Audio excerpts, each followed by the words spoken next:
ಊದಿಕೊಂಡ ಕಣ್ಣು, ತೊದಲಿನ ಮಾತು, ಏನಿದು ಬಾಯ್? ಎಸ್, ಬಾಲಿವುಡ್ ಬ್ಯಾಡ್ ಬಾಯ್ ಸಲ್ಮಾನ್ ಖಾನ್ ಈಗ ಮೊದಲಿನ ಫಾರ್ಮ್ನಲ್ಲೇ ಇಲ್ಲ. ಇತ್ತೀಚೆಗೆ ಬಂದ ಸಲ್ಲು ಮಿಯಾ ನಟನೆಯ ಸಾಲು ಸಾಲು ಸಿನಿಮಾಗಳು ನೆಲಕಚ್ಚಿವೆ. ಒಂದೊಮ್ಮೆ ಬಾಕ್ಸ್ ಆಫೀಸ್ ಸುಲ್ತಾನ್ ಅನಿಸಿಕೊಂಡಿದ್ದ ಸಲ್ಮಾನ್ ಈಗ ಪಟ್ಟ ಕಳ್ಕೊಂಡಿದ್ದಾರೆ.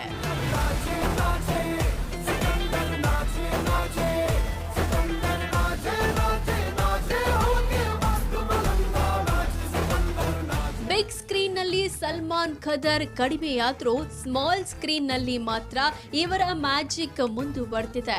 ಕಳೆದ 15 ವರ್ಷಗಳಿಂದಲೂ ಬಿಗ್ ಬಾಸ್ ಹೋಸ್ಟ್ ಮಾಡ್ತಾ ಬಂದಿರೋ ಸಲ್ಮಾನ್ ಈ ಸಾರಿಯೂ ಬಿಗ್ ಬಾಸ್ ಹಿಂದಿ ಶೋ ನಡೆಸಿಕೊಡ್ತಾ ಇದ್ದಾರೆ. ಆದ್ರೆ ಕಳೆದ ವೀಕೆಂಡ್ ಎಪಿಸೋಡ್ ನಲ್ಲಿ ಸಲ್ಲು ಮಿಯಾನ ನೋಡಿದವರು ಒಂದು ಆರೋಪ ಮಾಡ್ತಾ ಇದ್ದಾರೆ. ಸಲ್ಮಾನ್ಗೆ ಇತ್ತೀಚೆಗೆ ಯಾವುದರಲ್ಲೂ ಆಸಕ್ತಿ ಉಳಿದಿಲ್ಲ. ಬಿಗ್ ಬಾಸ್ ಹೋಸ್ಟ್ ಮಾಡ್ಲಿಕ್ಕೆ ಅವರು ಮದ್ಯಪಾನ ಮಾಡಿ ಬಂದಿದ್ದಾರೆ ಅಂತ ಆರೋಪ ಮಾಡ್ತಾ ಇದ್ದಾರೆ. और किसी को ये हक नहीं है ये कहने का कि तुम 2 बार बन चुकी हो अब मत बनो. ಎಂದಿನಂತೆ ಕಳೆದ ವಾರ ಕೂಡ ಸಲ್ಮಾನ್ ಖಾನ್ ವೀಕೆಂಡ್ ಕಾ ವಾರ್ ಕಾರ್ಯಕ್ರಮ ನಡೆಸಿಕೊಡಲು ಬಂದಿದ್ರು. ಕೆರೆ ಮಾಡಿದ ಸ್ಪರ್ಧಿಗಳಿಗೆ ಬೆಂಡೆತ್ತಿದ್ರು. ಆದ್ರೆ ಇದೇ ಸಮಯದಲ್ಲಿ ಅವರ ಹಾವಭಾವದಲ್ಲಿ ಬದಲಾವಣೆ ಕಂಡು ಬಂದಿತ್ತು. ಮುಖ ಊದಿಕೊಂಡಿತ್ತು, ಕಣ್ಣುಗಳಲ್ಲಿ ಆಯಾಸ ಕಂಡು ಬಂದಿತ್ತು.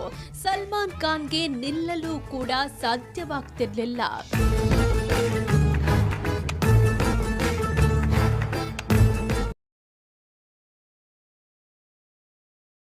ಈ ವಿಡಿಯೋಗಳು ವೈರಲ್ ಆಗ್ತಾ ಇತ್ತು. ಇದನ್ನ ನೋಡಿದವರು ಸಲ್ಮಾನ್ ಟೈಟ್ ಆಗಿ ವೇದಿಕೆ ಏರಿದ್ದಾರೆ ಅಂತ ಕಾಮೆಂಟ್ ಮಾಡ್ತಾ ಇದ್ದಾರೆ. ಸಲ್ಲು ಬಾಡಿ ಲ್ಯಾಂಗ್ವೇಜ್ ನೋಡಿದ ಹಲವರು ಸಲ್ಮಾನ್ ಖಾನ್ ಕುಡಿದ ಮತ್ತಿನಲ್ಲಿ ಬಂದು ಬಿಗ್ ಬಾಸ್ ಕಾರ್ಯಕ್ರಮದ ನಿರೂಪಣೆ ಮಾಡಿದ್ದಾರೆ ಅಂತ ಹುಯಿಲೆಬ್ಬಿಸಿದ್ದಾರೆ. ಅಸಲಿಗೆ ಈ ಶೋಗೂ ಮುನ್ನ ನಿರಂತರ ಕಾರ್ಯಕ್ರಮಗಳಲ್ಲಿ ಭಾಗಿಯಾಗಿದ್ದ ಸಲ್ಮಾನ್ ಸುಸ್ತಾಗಿ ಹೋಗಿದ್ರು. ಪಂಕಜ್ ಧೀರ್ ಅಗಲಿದಾಗ ಅಂತ್ಯಕ್ರಿಯೆಗೆ ಹೋಗಿದ್ದ ಸಲ್ಮಾನ್ ಖಾನ್ ಆ ನಂತರ ಸೌದಿ ಅರೇಬಿಯಾದ ರಿಯಾದ್ನಲ್ಲಿ ನಡೆದ ಜಾಯ್ ಫೋರಂ 2025ರಲ್ಲಿ ಭಾಗವಹಿಸಿದ್ರು. ಅಲ್ಲಿಂದ ನೇರವಾಗಿ ಬಿಗ್ ಬಾಸ್ ಶೋಗೆ ಬಂದಿದ್ದಾರೆ. ಅದಕ್ಕೆ ಈ ರೀತಿ ಕಾಣಿಸಿಕೊಂಡಿದ್ದಾರೆ ಅಂತ ಸಲ್ಲು ಆಪ್ತ ಮೂಲಗಳು ಹೇಳ್ತಾ ಇವೆ. ಆದ್ರೆ ಸೋಷಿಯಲ್ ಮೀಡಿಯಾದಲ್ಲಿ ಮಾತ್ರ ಟೈಟ್ ಆದ ಸಲ್ಲು ಅಂತ ಸುದ್ದಿ ಟ್ರೆಂಡ್ ಆಗ್ತಾ ಇದೆ.